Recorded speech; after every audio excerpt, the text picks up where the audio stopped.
மாலை பொழுதில் அழுகை தங்கும், காலையில் களிப்புண்டாகும். சங்கீதங்களின் புஸ்தகம் 35 நாம் இப்படி பார்க்கலாம். சில இரவுகள் மிக நீளமாக இருக்கும். கண்ணீர் தலையணையை நனைக்கும். பதிலில்லாத ஜெபங்கள் இதயத்தை ரணமாக்கும். ஆனால் வேதாகமம் ஒரு வரியில் நம்பிக்கையை அறிவிக்கிறது.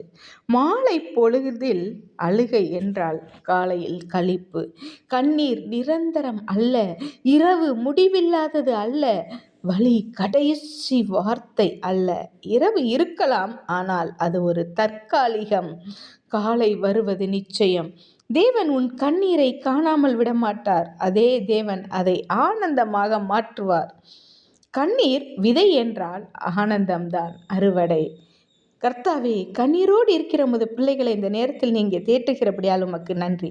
இந்த இரவு முடிவடையும், காலை வரும் என்ற நம்பிக்கை அவர்கள் உள்ளத்தில் எழுப்பிக் கொண்டு கொடுங்க சுவாமி.